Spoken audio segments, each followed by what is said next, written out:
Welcome to a new season of All There Is. I started this podcast 3 years ago while going through my mom's apartment after she died.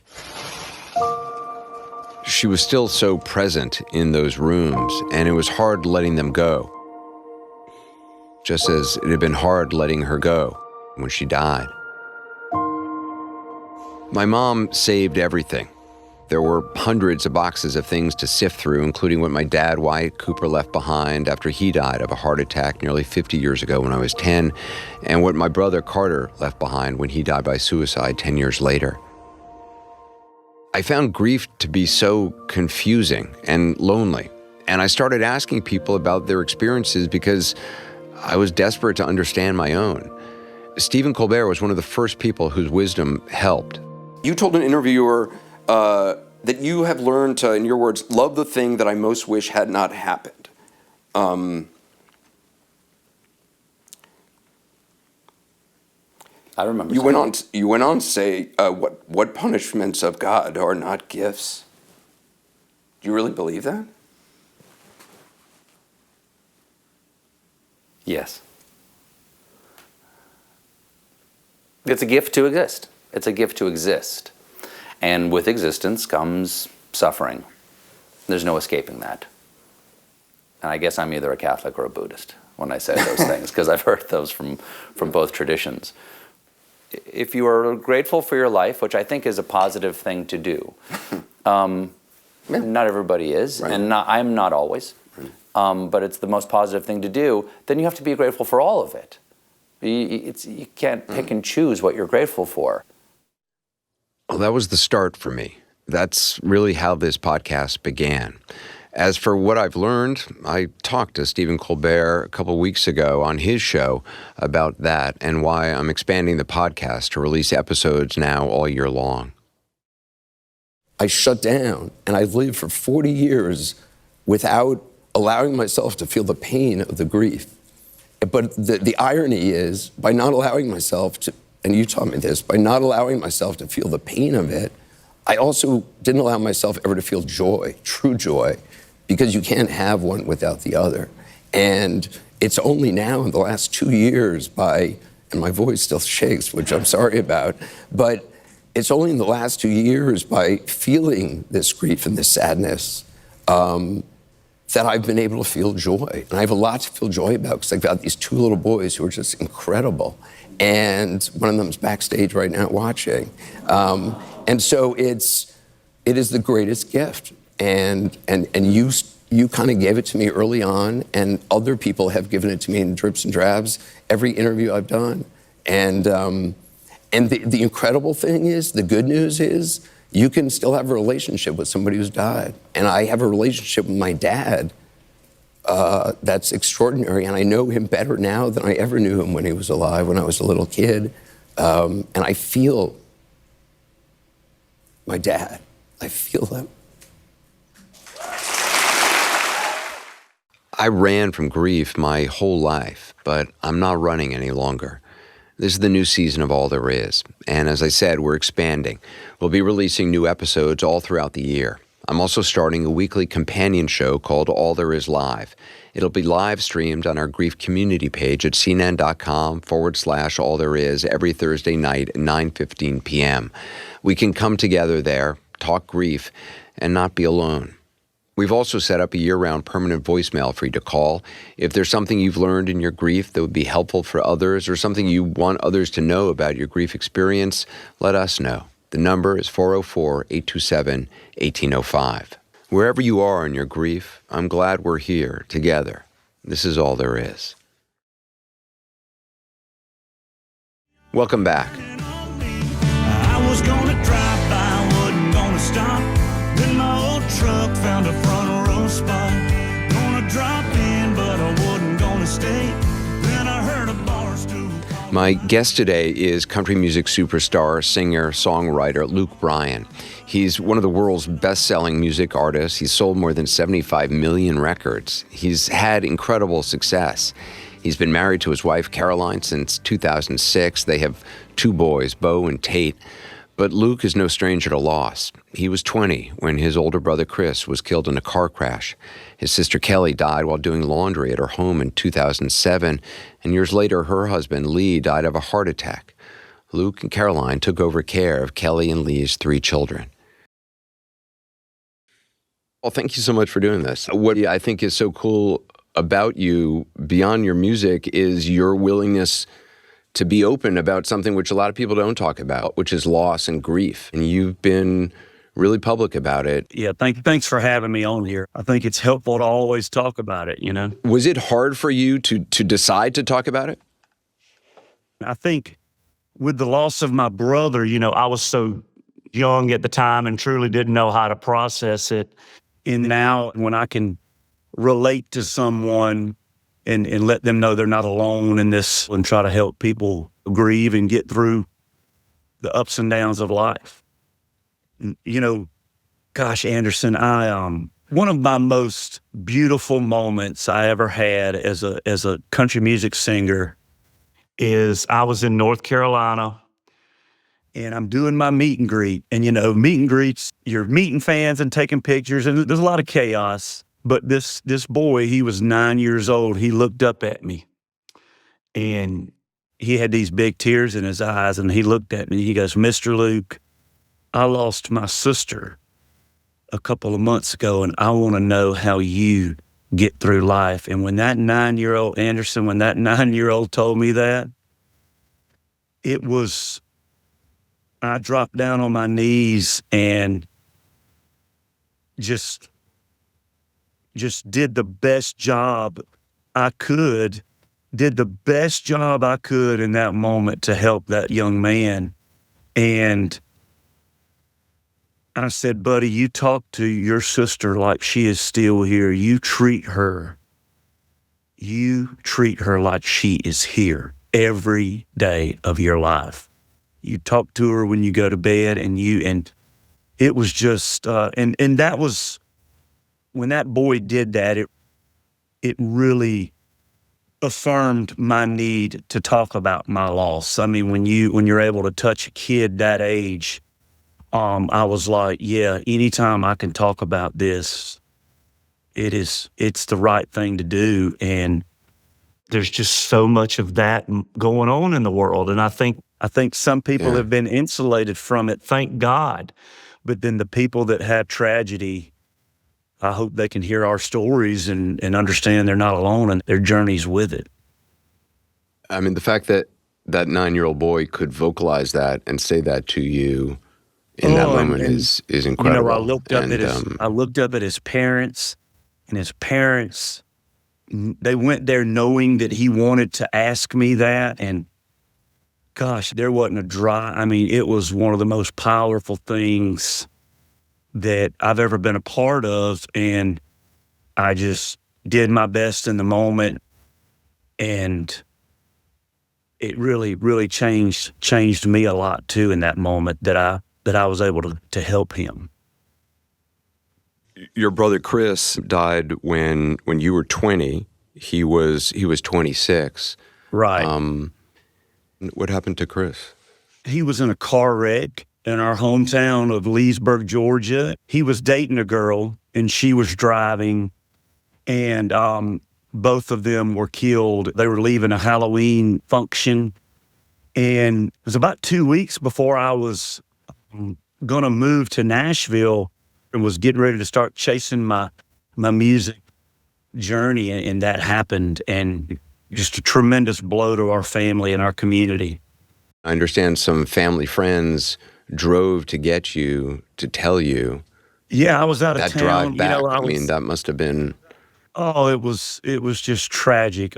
I never will forget hearing those words that Chris had been in a car wreck and had not made it. And I remember just absolutely sobbing for around an hour and a half car ride. It's the first time in my life I had felt a pain like that. I'd never had any reason to just truly sob like that and hurt at that level. It was really my first big loss, and something that I never would have never would have predicted. No one on the planet was more excited about me chasing my music journey and chasing music. I saw this picture, which was of you and Chris. This was the last photo that was taken of you two. Yes, he was a big country music fan, and we were in Savannah, Georgia, and we just planned to go see a Hank Jr. concert, and that was our last photo, that we had taken together. And our last time we spoke, it was a Friday, and we just ran into each other outside of the post office in Leesburg, and I bumped into him, and that was our last. Just a real random, just a crazy random meeting on the street. And, at that time, you never know it's your last moment. It's so interesting. My brother died in 1988, and the last time I saw him was about 3 weeks before. Ran into him on the street in New York City on July 4th weekend, just randomly by accident. And I think we grabbed a burger together. And as you say, you never know that it's going to be the last time you see somebody. Your brother Chris, he would have been so amazed by what you've done. Oh man, Anderson, it's and I'm sure you do this too with all of your successes and everything that you've done in life. You try to put them in the place. You try to imagine them being there. He was a huge outdoorsman. He loved to hunt and fish. And the fact that he and I could have enjoyed all of the amazing outdoor opportunities together, and the fact that we've missed out on that it's something that I think about anytime I'm on a big fishing trip or a hunting trip. I just kind of try to imagine what would it be like with my brother here and what his trophy room would look like because I would have invited him on all these amazing opportunities that I've gotten to go on. We had just started connecting. For my whole life, I had been the little pesky brother that was kind of always in the way and wanting to hang out with all of his buddies. And he was always like, "Get out of here, twerp." And now, that was my role too, actually. But that was another element that really I live with, is the fact that we were just starting to talk about things that young men talk about together and doing things together as more sibling-like. I remember him laying on his bed, and he was just so he was so enamored that I was actually gonna roll the dice and go to Nashville. It was almost like he was just so proud that I was so crazy enough to go do it. And I remember him going like, "Well, what are you gonna do night one? Like, what's your plan?" And I never will forget that conversation with him, because I could tell that it was like the first time I made my older brother like really proud that I guess that I had the balls to go do this, So Yeah. it was a really special moment. I so relate to what you're saying though about I had always imagined as a kid, like my brother and I, my dad died when my brother was 12, and we never talked about it, and we kind of grew apart. But I had this idea in my mind that one day we would connect as adults, and he would have kids and I would have kids, and we would connect in a way that we didn't really as teenagers. 'Cause I had that feeling of like, man, one day we're going to be really good friends and we're going to be there for each other. He died at 23, and now that I have kids, I feel that a lot. When you think about 23 and 26, when we're in that age bracket, we don't realize how young and how much life was left, at 26. I mean, it's like, it's just mind-boggling how young that is. I just want to play a little bit of songs I never heard. You'd sing with me. We weren't just killing time, singing killing time. It was a soundtrack of our lives, chasing girls and growing up. A lot about living, a little about love. Time marches on, there's a lot of new music and memories we'd be drinking to. I think about it and I laugh until it hurts. singing along to songs you never heard.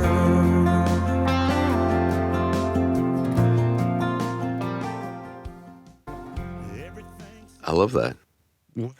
Well, yeah. I mean, it's kind of getting me listening to it. I was out on the road touring, and the co-writers that I had, we were just sitting around talking about classic songs. And the idea was totally born out of like, oh my God, I can't believe all of these amazing songs that my brother missed, these iconic country music songs that I knew he would have loved. It was just a really, really powerful idea. And it is funny, Anderson. I do get kind of tapped as the fun guy, the guy that likes to party, but I am proud of country music that I can sit down and write a song like that, because it helps myself. It helps me talk about it, and it helps my fans out there. I just want to play one more part of songs I never heard.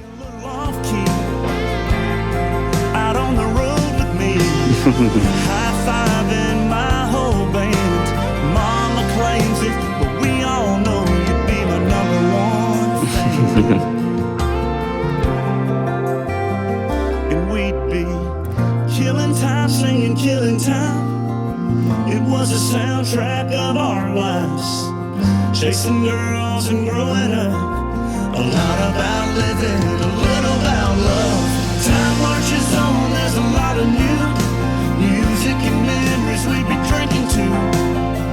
I think about it and I laugh until it hurts, 'cause I can hear you singing along to songs you never heard.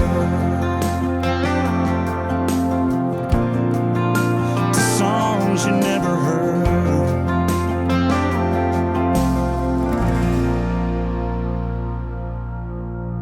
I love you saying, Mama claims it, but we all know you'd be my number one fan.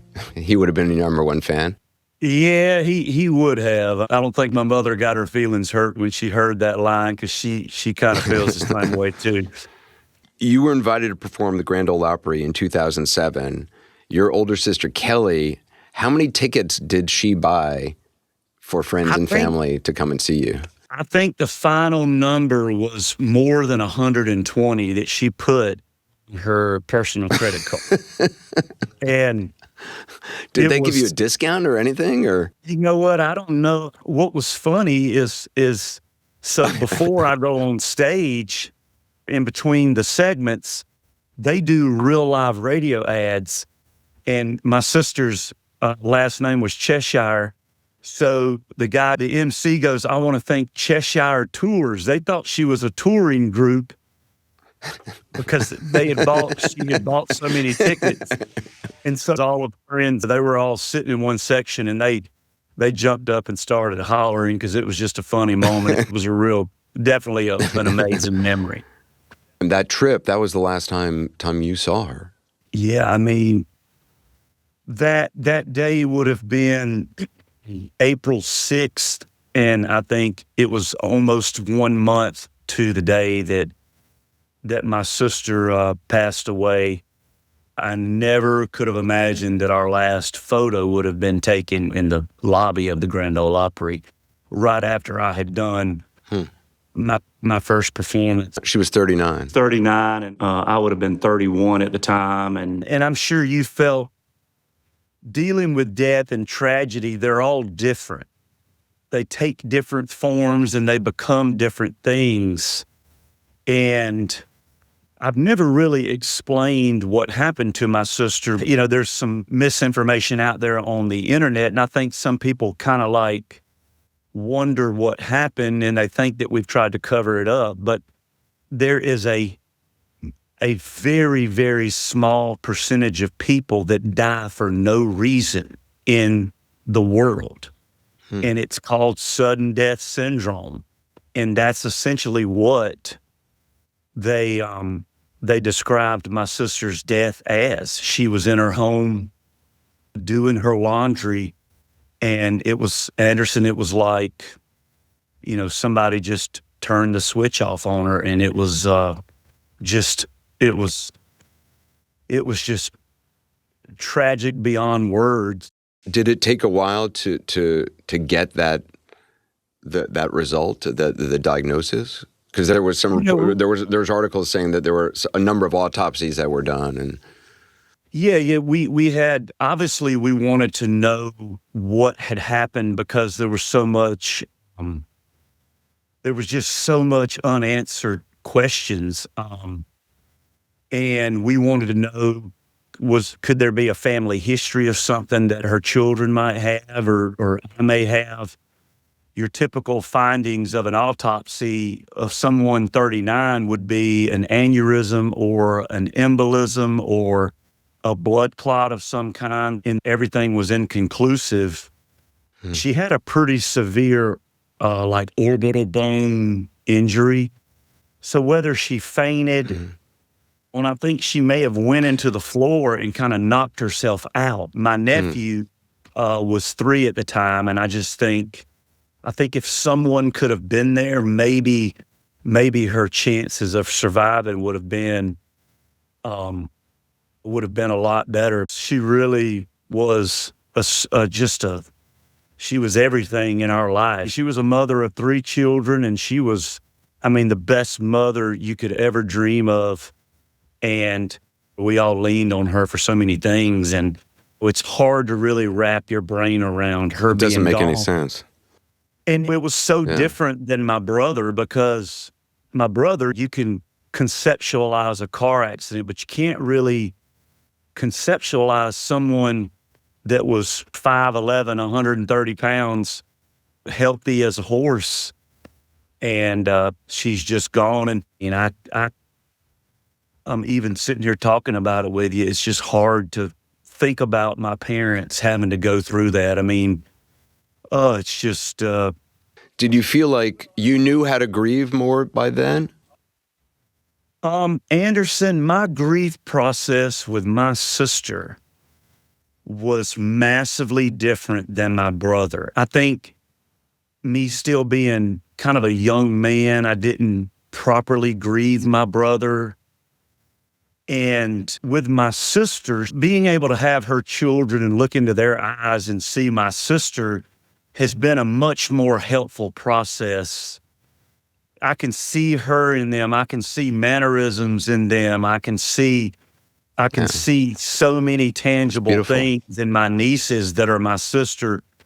I was in St. Louis when I found out she had passed away, and it was much the same situation of me just sobbing uncontrollably. I remember when I got to my nieces, I just kept screaming. I was sorry to them. I kept saying I was sorry, and they were too little at the time to understand that I was just telling them I was sorry because I couldn't believe I was so sorry for them that they were going to have to go through this life without the beautiful human being that she was. I could not understand how these kids were going to go through their life without the best mother on the planet. And I remember my nieces going, "Uncle Luke, you don't have to say you're sorry." I don't know.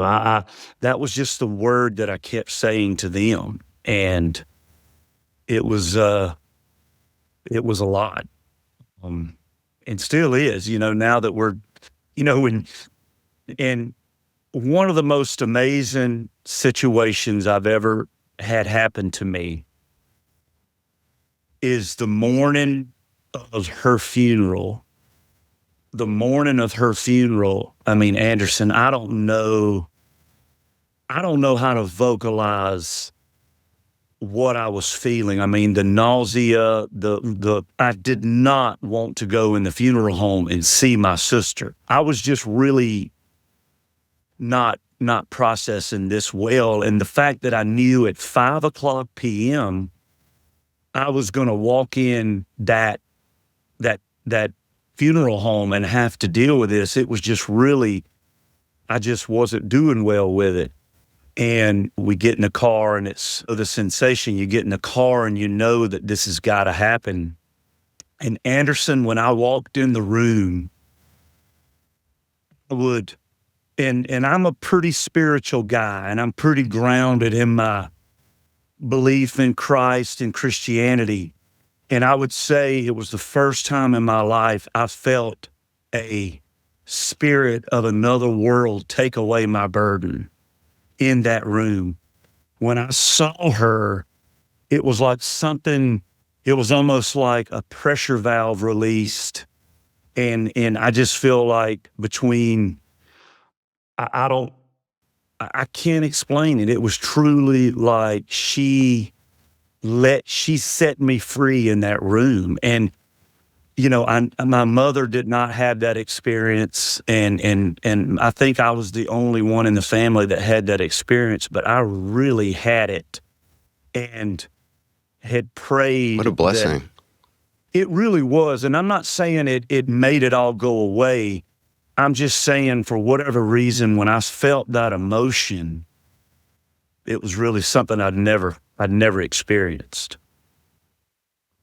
I mean, I'm pretty pragmatic in my Christianity. We were a pretty conservative Christian church where we didn't hoop and holler and hold our hands in prayer.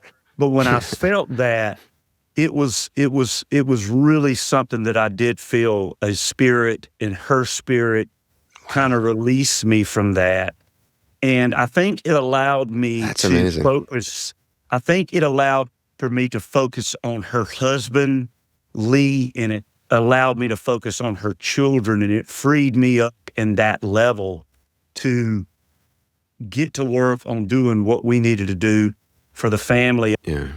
When you go and talk about it, I mean, it is a lot to unpack. And I think it's amazing we can sit here and unpack it. Every time people use the word, I shudder, which is closure. I think you can figure out how to walk with grief. You can figure out how to develop a relationship or companionship with it if you're lucky. But I don't think there's such a thing as closure. I think that's kind of a made up TV word. But what a moment to experience. I mean, it's just incredible. It gives me chills to hear you talk about it, and I'm so glad you had that experience. Well, yeah, and closure, yeah, it's closure is not the word. I would say for me, it was more peace.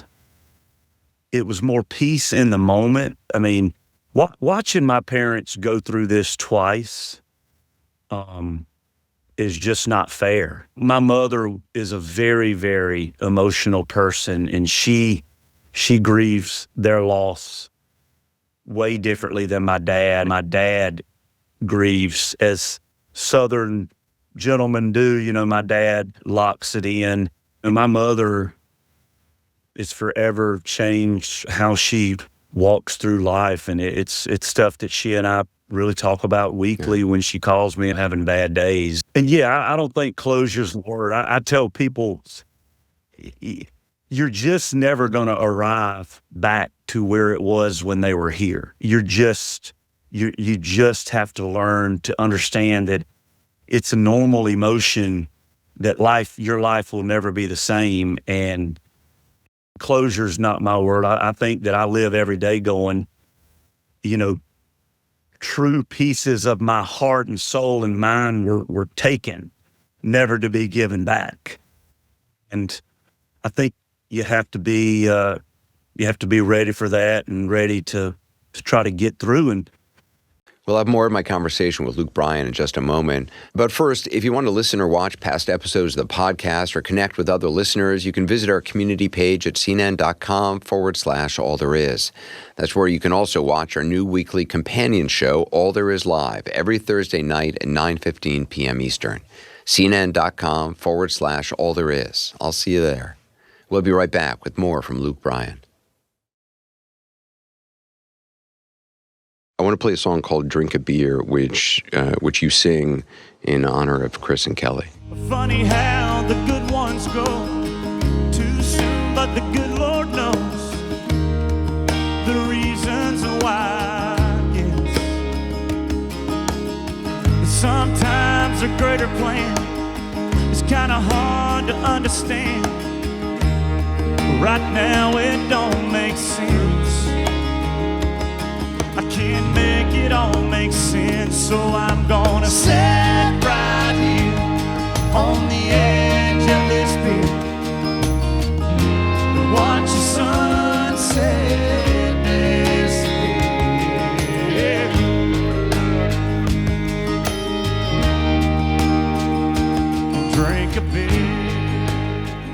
saw a performance where you did that, and you got up and turned, and there was a photo of Chris and Kelly. It's beautiful. Chris Stapleton wrote that song, Chris Stapleton and Jim Beavers. And when I look back over the years and I have seen country music fans, I'm talking about from the smallest lady 5 rows back, overwhelmed with emotion, to the biggest, burliest country dude sitting there crying at that song. It's been the most amazing song in my career for that. And I tell you that there are nights that I get out on the road and I'm tired, and sometimes I just can't be 100%. But every time I've ever sang that song my whole life, I've always given it my all for the people in the audience to feel it that way. And it's the reason why I moved to Nashville, to hear songs like that and to record them and really use music to help people heal. And what is more honest and tender and sweet than just the memory of drinking a beer with somebody. One of my last memories of my sister was her drinking a beer, watching the children play in the yard. And to see my sister with the contentment of like her being in her dream home, watching her children play and sitting there with her brother, it was pretty special. And watching my brother come to me going, "Hey, Luke, let's go put a boat in, and I'll ice down a couple beers," and sharing a beer with my brother. And Lord knows how many beers I had with my brother-in-law, Lee. It was just a perfectly written song. And, it's been an honor to be able to sing it and help people through the years. Kelly's husband, Lee, you were friends with Lee, I understand, from the time like you were 8 years old. And is it true, I read this somewhere, that you always knew that your friend Lee would marry your sister Kelly when you were a little kid? Is that true? Yeah, we just knew it. They were high school sweethearts. He was a very, very important and pivotal person in my life. And he was as much of a brother as Chris was to me. Lee died a few years after Kelly. Lee was 40, 45, 46. And passed away in the same home that my sister passed away in, and just had the heart attack, that the massive heart attack. Just another unbelievable scenario that happened to him and those kids and that family. And you've said that in some ways it was the hardest for you. It was, because at this point in life, you're going, what's going on here, God? What have we done? What have we done to have this happen, And then you start getting pretty mad, and sadly you get selfish, because you're like, why is this? Why us? And I just didn't understand why these children have to be going through this. And it was a tough thing. It was a really tough thing on my wife. My wife really had a great connection with Lee. It happened over Thanksgiving break, so we were all in town celebrating Thanksgiving, and the fact that one Friday night he and I are building a bonfire, and the next Saturday morning we were in his front yard. I was taking my 2 little boys to go deer hunting, and we were sighting in a deer rifle, and I gave him a high five and said, "I'll see you, after dark." I pulled out of his driveway, and 15 minutes later, he is not with us anymore. And it just hit me like a ton of bricks. And I just been put in situations where I try to really appreciate every day and appreciate every moment that you can with people and people that you love. And I just still a head scratcher. Why couldn't we have known that he was having some heart issues, or why didn't it show itself a little better? But man, it was a pretty tragic day. And you did something extraordinary. You adopted their 3 children, and the youngest, Till, I think was 13 or. It's just what you do as family. And I guess you go into like a tribe instinct, and you do what you can to kind of make it. Till being 13, he just expressed that he wanted to come to Nashville with us. And the girls were in college. And then Chris, she was essentially a junior in high school. So we didn't really want to uproot the girls. But Till, it wasn't necessarily an adoption, more like we had to sign paperwork that he's our responsibility. And watching him come into our home and have to grieve the loss of his dad was really, really tough. And to watch my wife step up and do the work that she had to do was one of the most impressive things I've ever seen. One of the things I heard you talk about is that you kind of get to see the relationship you had with Chris playing out in the relationship that Till has with your 2 boys, and like the cycles of history repeat, which I'm obsessed with.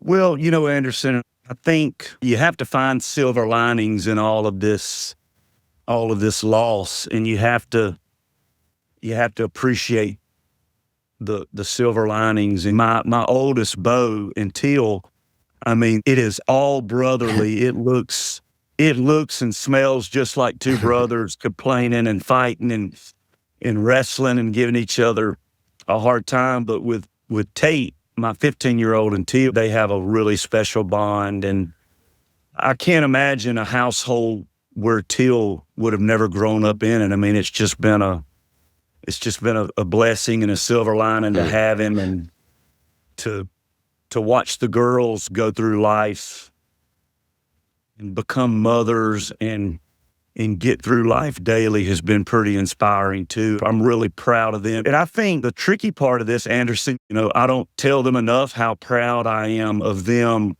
Like, I'll tell you that I'm proud of them, but I need to sit down and look them in the eye.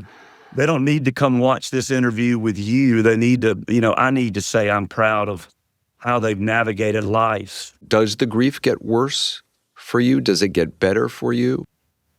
I think it's ever changing. I think the grief comes and goes in waves. I think the grief comes and goes in how I'm doing in my journey in life. On the days that I'm confident in all this, I think the grief is better. And I think on the days where, I can envision my sister with me, and I can envision my brother and my brother-in-law with me, and I can envision,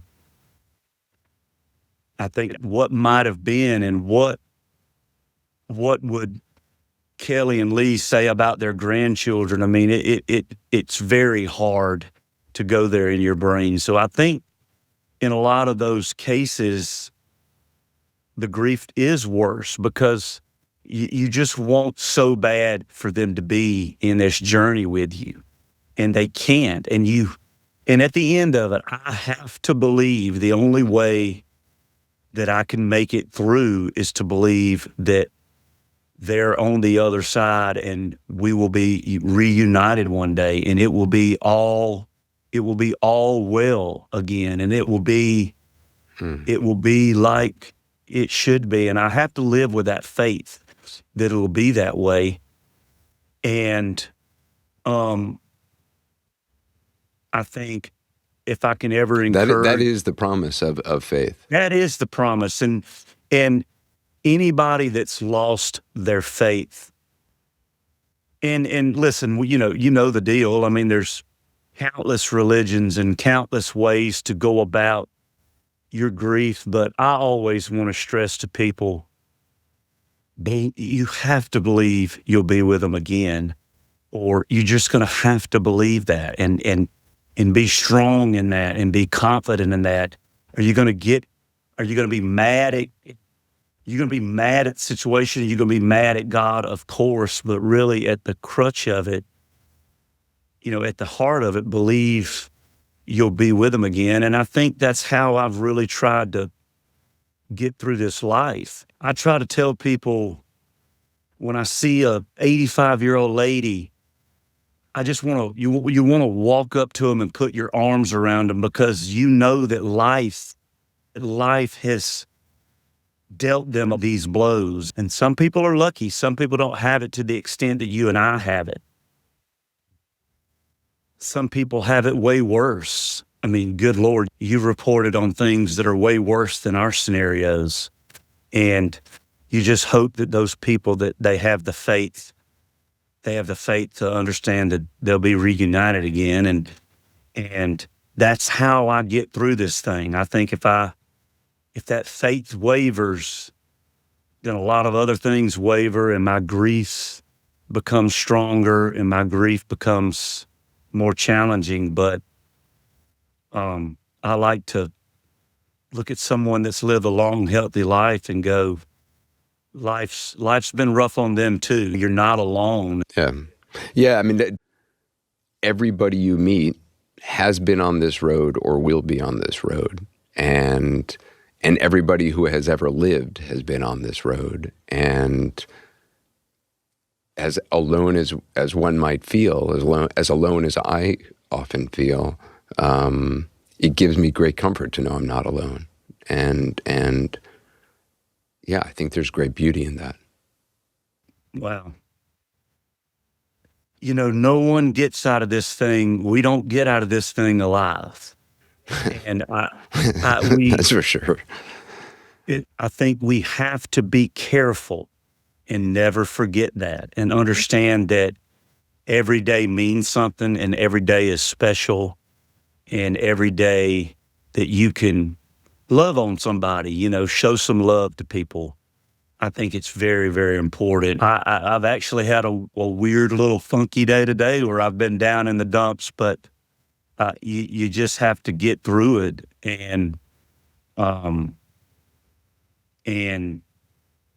press on, because like you said, we are all in this thing together. We're not insulated. We're not protected. And the only thing that really helps is us understanding that we're all humans together, and we all do things. We all process things differently. I mean, when I look at me and my wife's differences of how she's handled all her grief, it is way different than me. And I have to respect her for her version of it, and she has to respect mine. And then we have to meet in the middle with it too. You must count your blessings every day that you walked into the Dingus bar all those years ago.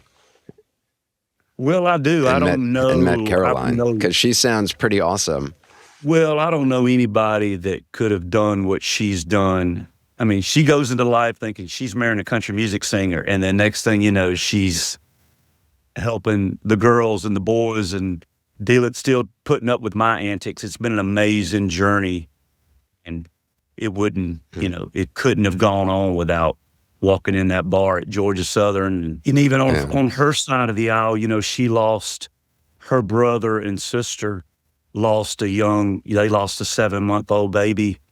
And we've had to watch them deal with grief, losing a 7-month-old. It's very close to us, and we love them.